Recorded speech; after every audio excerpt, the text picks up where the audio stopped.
प्रिय विद्यार्थियों नमस्कार। मेरा नाम प्रीतम सिंह शेखावत है। आप इस कक्षा को YouTube channel Hindi with Pritam Singh पर देख रहे हैं।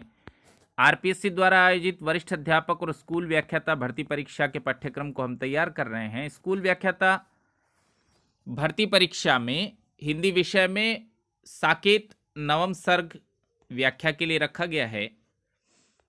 साकेत का नवम सर्ग आप लोग जानते हैं, उर्मिला के विरह वर्णन के लिए प्रसिद्ध है। और ये जो कक्षा है साकेत नवम सर्ग की व्याख्या की 5वीं कक्षा है। एक तो खूब बड़ा सर्ग है, उर्मिला जी का विरह वर्णन है। छोटी कक्षाएं इस प्रयोजन से भी कर रहा हूं कि आप उनको साथ साथ देखते चलें, समझते चलें। जब ये पूरा हो जाएगा तो हम एक अभ्यास प्रश्न इस पर आयोजित करेंगे। देखना शुरू करिए साकेत के नवम सर्ग को कि हाय न आया स्वप्न भी और गई यह रात। तो उर्मिला रात्रि के बाद पीछे की अगर कक्षाएं आपने नहीं देखी हैं तो पहले वो कक्षाएं देखिए। प्रबंध काव्य है ताकि तार जुड़ा हुआ रहे। हाय ना आया स्वप्न भी उर्मिला कह रही है। कथन किसका है? उर्मिला का। उर्मिला क्या कह रही है कि हाय ना आया स्वप्न भी और गई यह रात। तो प्रिय किसका स्वप्न नहीं आया? प्रिय का तो सपना भी नहीं आया। प्रिय आना अलग बात, सपना भी नहीं आया। हाय ना आया स्वप्न भी और गई यह रात, ये रात बीत गई। सखी उडुगण भी चले, उडुगण का अर्थ है तारा। सखी उडुगण भी चले, तारा भी चले गए। अब क्या गिनूं प्रभात, अब क्या मैं प्रभात को गिनूं? तारे होते तो उनको गिनकर रात बिताई जा सकती। सुबह तो कुछ गिनने की जगह भी नहीं कि दिन बिताया जा सके। समझ रहे हैं भाव? सखी उडुगण भी चले, तारे भी चले गए। अब क्या गिनूं प्रभात, इतनी देर तो तारे गिन गिन कर समय कट रहा था, अब सुबह में गिनूं भी क्या। और देखिए चंचल भी किरणों का चरित्र क्या ही पवित्र है भोला। चंचल होने पर भी किरणों का जो चरित्र है वो पवित्र है और भोला। चंचल भी, किरणें चंचल हैं, इसके उपरांत भी उनका चरित्र पवित्र है और भोला। देकर शाख उन्होंने अपनी पवित्रता की साक्षी, साख का अर्थ है साक्षी। इन किरणों ने, सूर्य की किरणों ने पवित्रता की साक्षी कैसे दी है? उठा लिया लाल लाल वह गोला, लाल लाल वह गोला सूर्य को कहा है। उन्होंने अपने हाथ में वो जलता हुआ लाल लाल गोला उठा रखा है, ये उनकी पवित्रता की निशानी है। चंचल भी किरणों का चरित्र क्या ही पवित्र है भोला। और देकर साख उन्होंने उठा लिया लाल लाल वह गोला, सूर्य का लाल गोला उन्होंने उठा लिया। और देखिए सखी, ये बहुत महत्वपूर्ण कविता है, इस विशेष रूप से देखिए। सखी नील नभस्सर से उतरा, नीलाकाश रूपी सरोवर, तो रूपक अलंकार है।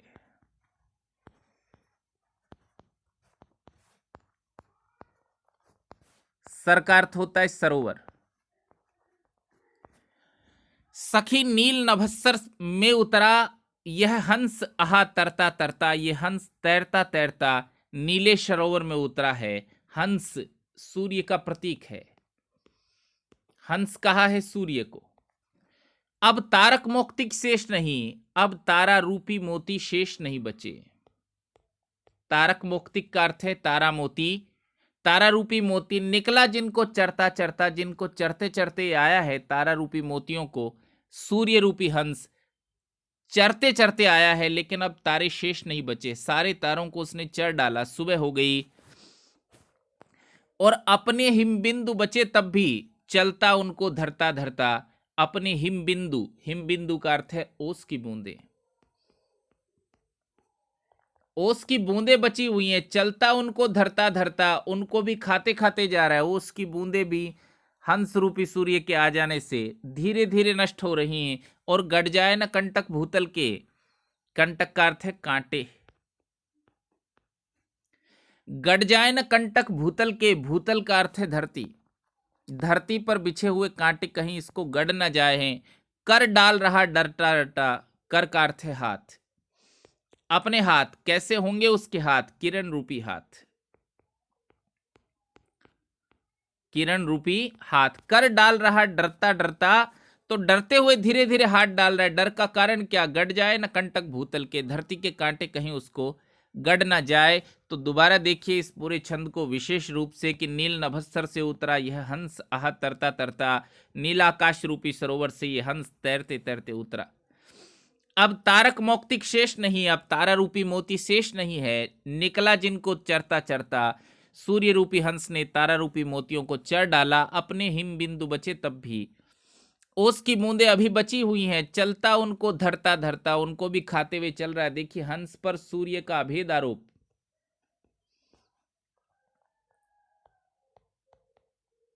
अभेद आरोप, अंग सहित आरोप। इसलिए इस छंद में अलंकार लिख लेना आप लोग, विशेष रूप से सांग रूपक अलंकार है। जहां पूरा दृश्य बनाया जाए वहां अलंकार होता है सांग रूपक। एक पूरा दृश्य है कि हंस है, तारा रूपी मोतियों को चुग रहा है, हिम बिंदुओं को भी चुग रहा है, चलता उनको धरता धरता, और गड़ जाए न कंटक भूतल के, कर डाल रहा डरता डरता, अपने हाथों को धीरे धीरे डाल रहा है। और अगला तो सांग रूपक अलंकार है, विशेष रूप से लिख लेना। देखिए भीगी या रज में सनी अलिनी की वह पांख, अलिनी का अर्थ है भ्रमरी, भ्रमर का मादा रूप भ्रमरी। भीगी या रज में सनी, भीगी है या रज में सनी, रज का अर्थ है स्वेद या मकरंद, पुष्प का रस समझिए,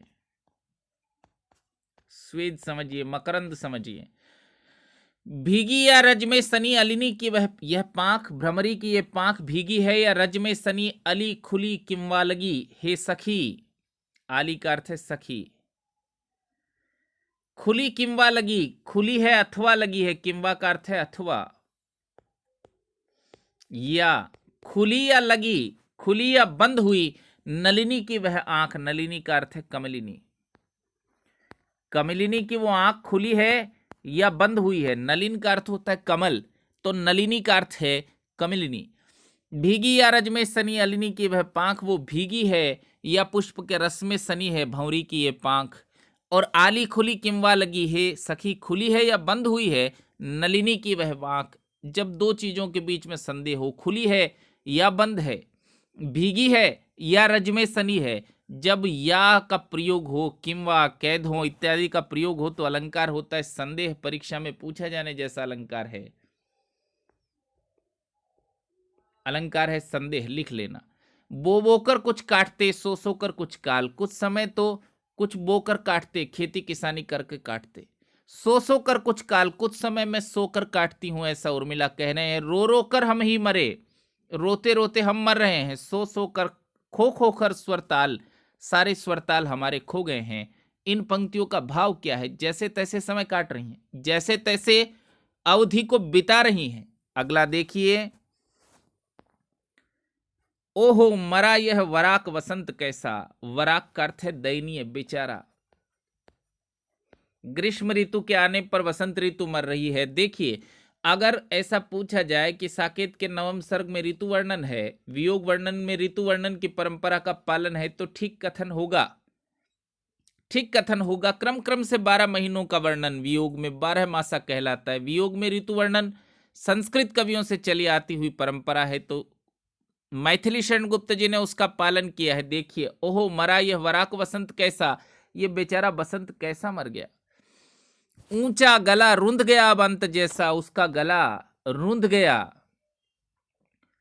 गला अब उसका बंद हो गया, अब अंत जैसा, अब वो मरने जैसा है। देखो बढ़ा ज्वर, गर्मी बढ़ी है, गर्मी के आने का संकेत है।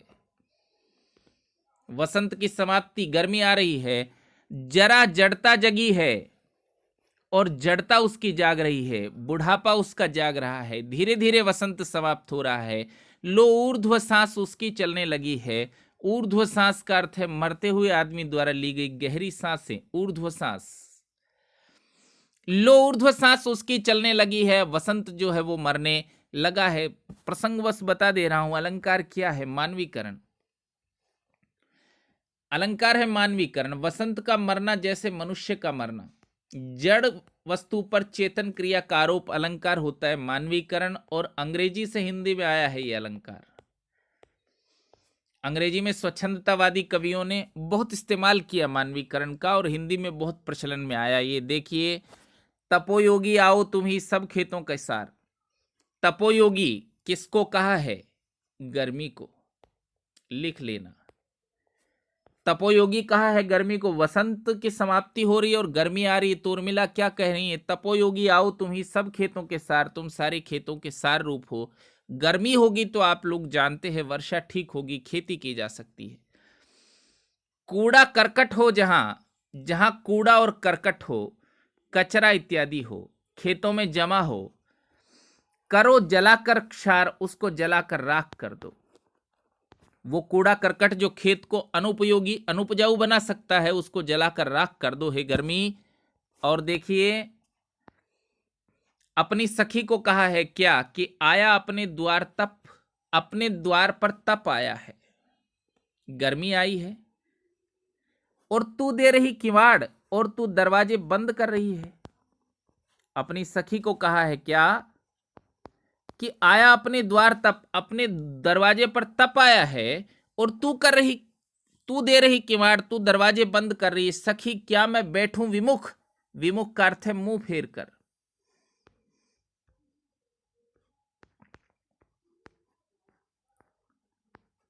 हे सखी वसंत आने पर तुम क्या सोचती हो, गर्मी आने पर तुम क्या सोचती हो। सखी क्या मैं बैठूं विमुख, ले उशीर की आड़।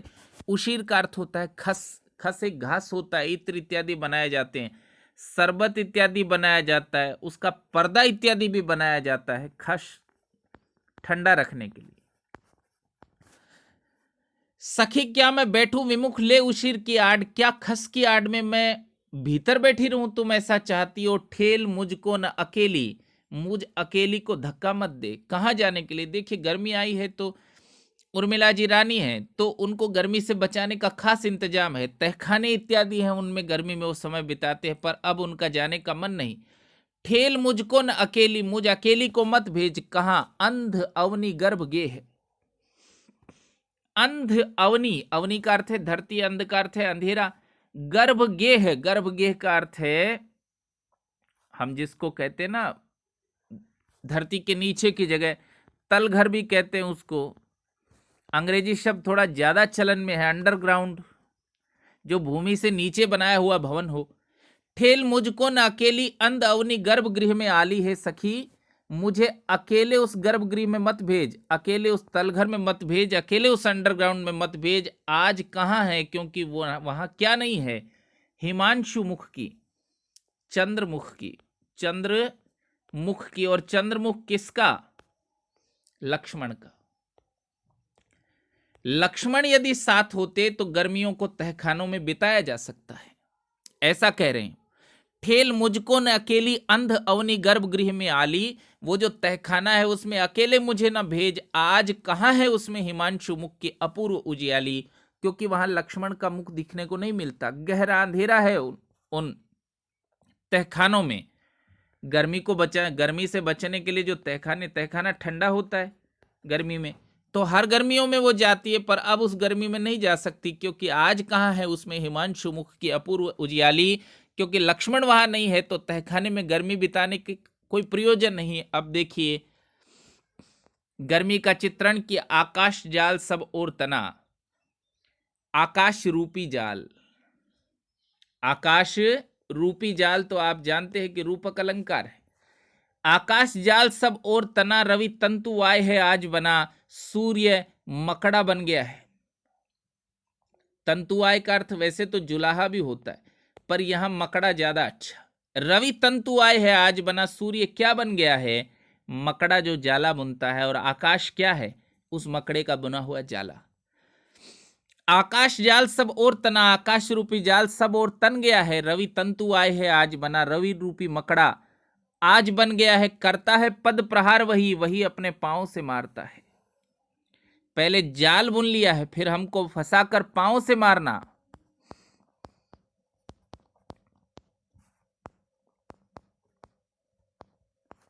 और मक्खी सी भिन्ना रही मही, गर्मी इतनी है कि मक्खी के समान भिन्ना रही है क्या, मही का अर्थ है धरती। तो सूर्य रूपी मकड़े ने आकाश रूपी जाला बिछाया है, अपने पांव से मार रहा है, इसलिए मक्खी सी भिन्ना रही मही, धरती मक्खी के समान भिन्ना रही है। अलंकार क्या है, उपमा। साथ साथ लिखते चलिया करे तो आपको थोड़ी आसानी रहेगी। देखिए लपट से झट रूख जले जले, लपट से झट रूख, रूख का अर्थ है पेड़। उन गर्मी की लपटों से पेड़ जले जले जल गए। नदी नद नदी घट सूख चले चले, तालाब नदियां समुद्र सब सूखने लगे। विकल वे मृग मीन मरे मरे, मृग का अर्थ है पशु पक्षी और मीन का अर्थ है मछली। गर्मी में पानी सूख गया है, वो पशु पक्षी व्याकुल होकर मर रहे हैं। विकल का अर्थ है व्याकुल। और देखिए अगली पंक्ति को आप देखिए, विफल ये दृग दीन भरे भरे। ये जो दृग हैं आंसुओं से भरे, इनकी विफलता क्या कि कहीं तो वो बिना पानी के मर रहे और मेरे नेत्रों में भरा हुआ पानी, ये इस पानी की विफलता है। बिना पानी के पशु पक्षी मछलियां मर रहे हैं और मेरे नेत्र सदैव पानी से भरे हुए हैं, ये इनकी विफलता है। और अगला देखिए कि या तो पेड़ उखाड़ेगा, या तो पेड़ों को उखाड़ेगा, इतना तेज हवा चलेगी पेड़ उखड़ जाएंगे, या पत्ता नहीं हिलाएगा। कभी गर्मी में हवा ऐसी बंद होगी कि पत्ता भी नहीं हिलाएगा। और बिना धूल उड़ाए उष्मानील न जाएगा। उष्मानील का अर्थ है गर्म हवा। वो गर्म हवा धूल उड़ाए बिना नहीं जा सकती। कभी तो इतनी तेज चलती है गर्मियों में हवा कि पेड़ उखड़ जाएं, कभी पत्ता भी नहीं हिले। बिना धूल उड़ाए उष्मानील न जाएगा। ये गर्म हवा धूल के बवंडर उठाए बिना नहीं जाएगी। और देखिए गृहवापी कहती रही, गृहवापी, वापी का अर्थ होता है बावड़ी। गृहवापी कहती है भरी रही रिक्त क्यों ना अब होंगी। मैं पहले भरी रही थी, रिक्त क्यों ना अब होंगी। क्यों रिक्त होगी? गर्मी के आने के कारण। गर्मी आने से गृहवापी कैसे रिक्त ना होगी। पंकज तुम्हें दिए हैं, पंकज का अर्थ है कमल। भरी हुई जब गृहवापी थी तो कमल तुमको दिए हैं, किसे पंख आज मैं दूंगी। पंख का अर्थ है कीचड़। जब कमल तुमको दिए हैं तो कीचड़ भी तुमको ही दूंगी। कभी मैं भरी हुई थी, अब मुझे खाली होना पड़ेगा। और देखिए दिन जो मुझको देंगे आली, समय जो मुझको देगा है सखी, उसे मैं अवश्य ही लूंगी। उन सारी चीजों को मैं अवश्य लूंगी। सुख भोगे हैं मैंने, उर्मिला कह रही हैं मैंने सुख भोगे हैं, दुख भला क्यों न भोगूंगी। मैं दुख कैसे नहीं भोगूंगी। और देखिए आली इसी वापी में, इसी बावड़ी में। वापी का अर्थ है बावड़ी। तो आली इसी बापी में हंस बने बार बार हम विहरे। हम विहरे का अर्थ है लक्ष्मण और उर्मिला। इस बावड़ी में उर्मिला कह रहे हैं कि हम दोनों हंस बने बार बार विहरे। हंस बन के हमने इस बावड़ी में बार बार विहार किया। सुध कर उन छींटों की, सुध कर का अर्थ है याद कर। सुध कर उन छींटों की, मेरे अंग आज भी सिहरे। मेरे शरीर के अंग आज भी सिहरते हैं।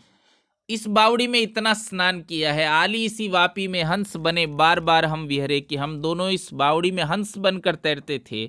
सुध कर उन छींटों की, मेरे अंग आज भी सिहरे। उन छींटों को याद कर, मेरे अंगों में आज भी सिहरन है। और अपनी सखी को क्या कहती हैं कि चंद्रकांत मणियां हटा, इन चंद्रकांत मणियों को हटा दे। चंद्रकांत मणि ऐसी मणि जो गर्मी में शीतलता दे,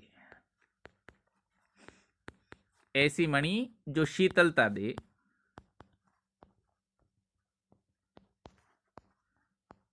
चंद्रकांत मणियां हटा, पत्थर मुझे न मार। ये किसको कहा है? अपनी सखी को, कि ये चंद्रकांत मणि पत्थर ही तो है, इससे मुझे मत मार। चंद्रकांत मणियां हटा, इस चंद्रकांत मणि को हटा ले। पत्थर मुझे न मार, पत्थर मुझे मत मार। चंद्रकांत आवे प्रथम, चंद्रकांत चंद्र रूपी पति।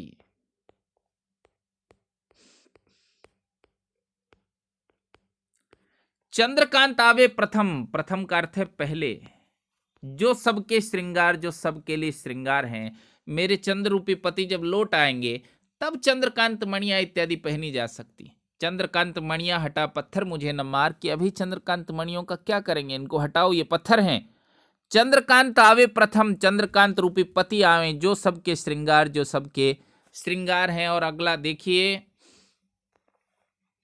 कि हृदय स्थित स्वामी की स्वजनी उचित क्यों नहीं अर्चा। हृदय में स्थित स्वामी की स्वजनी, स्वजनी का अर्थ है सजनी या सखी, उचित क्यों नहीं अर्चा, अर्चा का अर्थ है अर्चना, उनकी अर्चना करना उचित क्यों नहीं, मन सब उन्हें चढ़ावें। मेरा मन है कि सब चीज उनको चढ़ा दें। चंदन की एक क्या चर्चा, केवल चंदन की क्या बात, जो भी है सब उनको चढ़ाया जा सकता है। जो हृदय में स्थित है उनकी अर्चना करना उचित है। केवल चंदन क्या, सब चीजें उन पर चढ़ाई जा सकती हैं। देखिए कि बंद कर घुलना, या तो बंद कर घुल जाए, अथवा जल पल भर दीप दान कर खुलना, या दीपक में जाके पल भर में जल जाए। कौन? कपूर। कपूर के जलने के दो ढंग, बंद कर घुलना, वो किसी कपड़े में भी हम उसको बांध कर रख देते हैं ताकि सुगंध इत्यादि व्याप्त होती रहे, अथवा पल भर दीपदान कर खुलना, या पल भर के लिए दीपक में जाकर भी कपूर को हम जला देते हैं। तुझको सभी सहज है, तेरे लिए सब चीजें आसान है। ये कथन किसको कहा है? कपूर को। और मुझको कर्पूरवर्ती, कर्पूरवती का अर्थ है कपूर की बत्ती, कपूर की बत्ती को क्या कहा है? तेरे लिए सब आसान है, बंद कर घुल सकती है, दीपक की लौ में जल सकती है, लेकिन मेरे लिए केवल घुलना ही शेष है। और अगला देखिए, करो किसी की दृष्टि को शीतल सदै कपूर, किसी अन्य की दृष्टि को तुम जाकर शीतल करो। हे कपूर, गर्मी का पदार्थ है कपूर, किसी अन्य की दृष्टि को हे कपूर जाकर शीतल करो। इन आंखों में आप ही नीर भरा भरपूर, इन आंखों में पहले ही बहुत आंसू, पहले ही बहुत आंसू इन आंखों में है, अब और शीतलता की जरूरत नहीं, तुम किसी और की दृष्टि को जाकर शीतल करो कपूर। तो देखिए, मन को यूं मत जीतो, मन को ऐसे मत जीतो। बैठी है यह यहां मानिनी, मानिनी का अर्थ है रूठी हुई नायिका।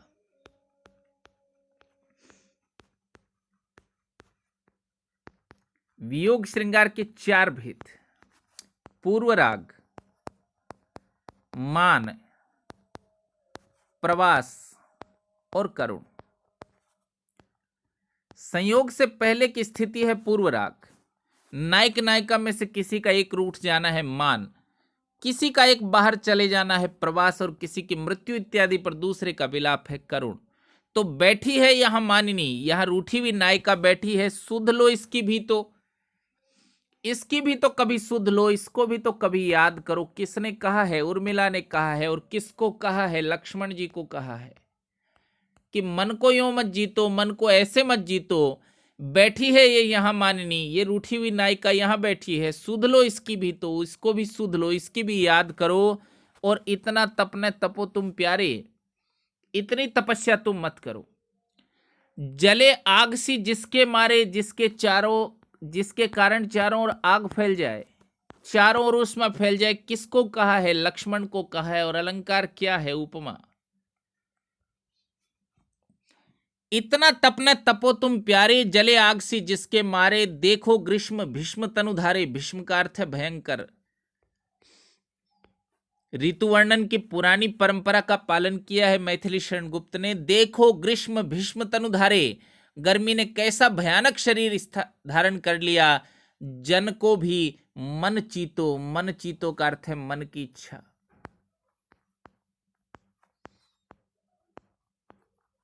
जन का अर्थ होता है साधारण व्यक्ति, प्रेम करने वाला व्यक्ति। जन को भी मन चीतो, मेरी मन की इच्छाएं भी पूर्ण करो। मन को यूं मत जीतो, मन को ऐसे मत जीतो। और प्यासे हैं प्रियतम सब प्राणी, हे प्रिय सभी प्राणी प्यासे हैं, उन पर दया करो हे दानी, उन पर दया करो। और इन प्यासी आंखों में पानी, इन प्यासी आंखों में पानी है। तो अलंकार पहचानिए, अलंकार है विरोधाभास। पानी होने पर भी प्यासी,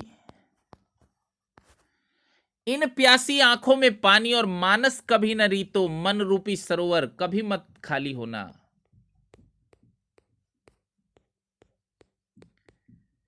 मन रूपी सरोवर कभी खाली मत होना, मन को यो मत जीतो, मेरे मन को इस तरह है मत जीतो। और धरकर धरा धूप ने धांधी, धरती को धूप ने दबा लिया। धांधी का अर्थ है दबाना।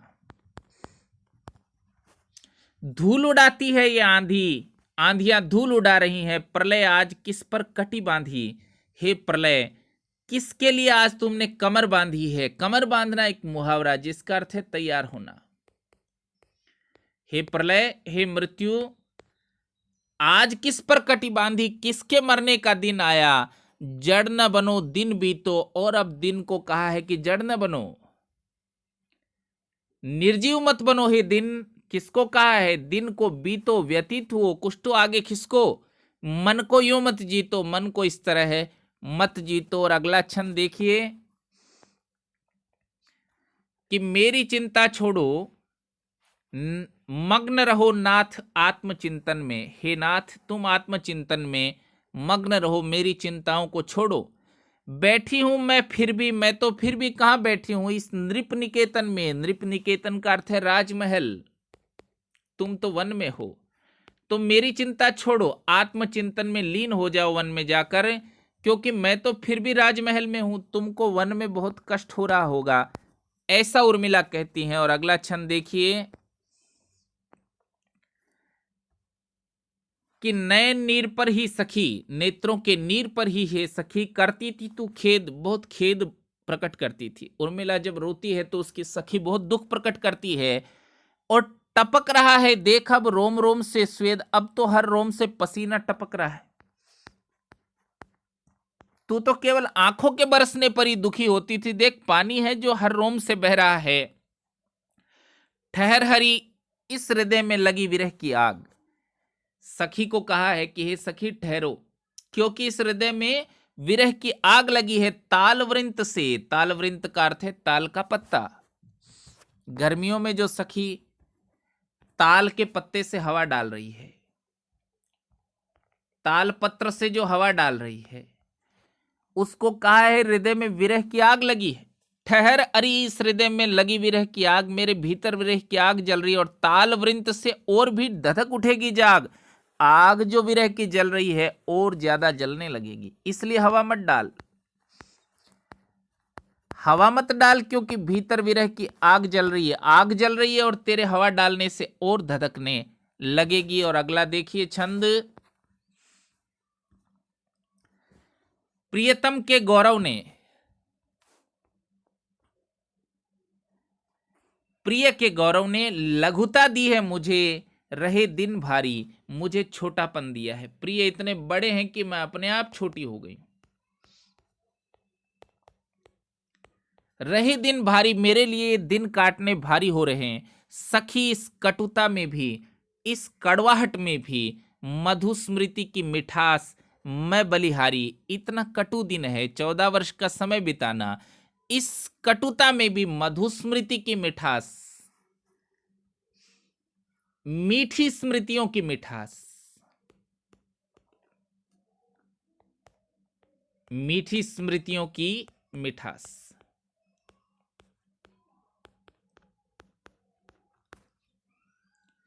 तप तुझसे परिपक्वता पाकर भले प्रकार, हे तप तुझसे परिपक्वता पाकर भले प्रकार, तुझसे परिपक्वता पाकर अच्छी तरह बने हमारे फल सकल। मेरे सारे फल प्रिय के ही उपहार, प्रिय के लिए उपहार बन जाएंगे। और वो फल किससे पकेंगे, तप के कारण। उर्मिला कह रही हैं कि मैं भी तप कर रही हूं और मेरे सारे फल इस तप से पक जाएंगे, और जब ये फल पक जाएंगे तो मैं इनको प्रिय के उपहार स्वरूप देने वाली हूं। और अगला देखिए, पड़ी है लंबी सी अवधि पथ में व्यग्र मन है। पड़ी है लंबी सी अवधि पथ में, लंबी सी अवधि रास्ते में पड़ी है तो अलंकार है, उपमा। व्यग्र मन है, मेरा मन बहुत व्याकुल है। मेरे रास्ते में बहुत लंबी अवधि पड़ी है और मेरा मन व्याकुल है। गला रूखा मेरा, मेरा गला तो रूखा है, और निकट तुझसे आज घन है, और तेरे निकट है आज बादल। किसको कहा है ये? सारंग को। किसको कहा? सारंग को। सारंग का अर्थ है पपिया। देखिए पीएससी ऐसे सवाल पूछती है कि कथन किसको कहा है। कथन वो ऐसा छांटेंगे जिसमें लिखा नहीं होता किसको कहा है। आपको बार बार कविता पढ़ के तैयार करनी है। ऊपर की 2 पंक्तियां पूछती है, आपको याद आए कि सारंग को कहा है। मुझे भी दे दे तू स्वर तनिक सारंग अपना, हे पपीहा। पपीहे को कहा कि तू तो बहुत अपने बादलों के निकट है और मेरा गला रूखा है। मुझे भी दे दे तू स्वर, मैं भी अपने प्रिय को बुला सकूं। अपना स्वर मुझे दे दे क्योंकि मेरा गला रूखा है। तनिक सारंग अपना, सारंग का अर्थ है पपीहा। हे पपीहा, अपना स्वर मुझे दे दे, करूं तो भी मैं हा स्वरित प्रिय का नाम जपना। तो तू जैसे पीहू पीहू कहता है, पी कहां कहता है, हे पपीहा, अगर तू मुझे मीठा स्वर देगा तो मैं भी अपने प्रिय का नाम ठीक से जप सकूंगी। और देखिए, कहती मैं चातकी फिर बोल, हे चातकी फिर बोलो। ये खारी आंसू की बूंदे दे सकती यदि मोल। तुम्हारी बोल के बदले मैं अपने आंसुओं की बूंदे दे सकती तो जरूर देती।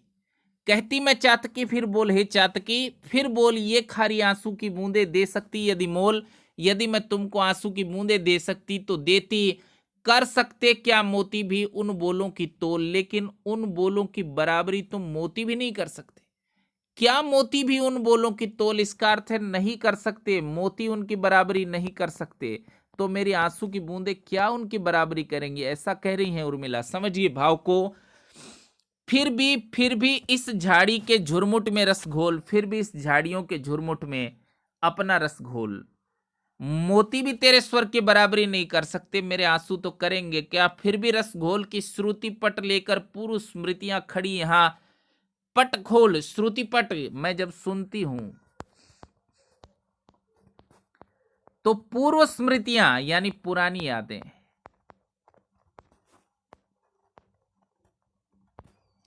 जब मैं तुम्हारा मीठा स्वर सुनती हूं तो पुरानी यादें आ जाती हैं। और देख आप ही अरुण हुए हैं, देख आप ही अरुण हुए हैं, स्वयं ही गुलाबी हो गए हैं। उनके पांडु कपोल, उनके पीले गाल। पांडु कपोल का अर्थ है पीले गाल। उनके पीले गाल स्वयं ही गुलाबी हुए हैं तेरी आवाज को सुनकर। और जाग उठे हैं मेरे सौ स्वप्न स्वयं हिलडोल, और तेरी आवाज से मेरे सौ सपने जाग उठे हैं। किसको कहा है? चातकी को कहा है, याद रखना। और सन्न हो रहे सो रहे ये भूगोल खगोल। भूगोल का अर्थ है धरती और खगोल का अर्थ है अंतरिक्ष। लिख लेना, भूगोल का अर्थ है धरती और खगोल का अर्थ है अंतरिक्ष।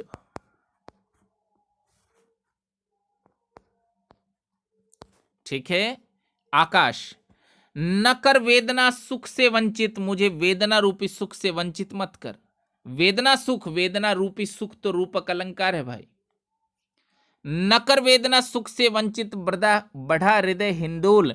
मेरे हृदय में हिंडोल को बढ़ाकर, हिंडोल का अर्थ है हलचल, झूला इत्यादि, हिंडोला कहते हैं उसको भी। हिलता डुलता है इसलिए।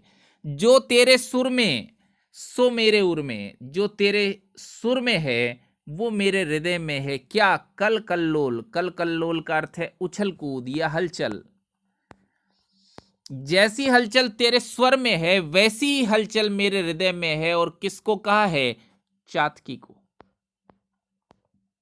कि हे चातकी तू गाती रहे। जब तू गाती है तो मेरे हृदय में बड़ा सुख उत्पन्न होता है। पुरानी यादें मुझे तेरी बातचीत के साथ याद आती हैं। देखिए चातकी, मुझको आज ही हुआ भाव का भान, लेकिन आज मुझे ठीक ज्ञान हुआ। हुआ भाव का भान, हा वह तेरा रुदन था, वो तो तेरा रोना था।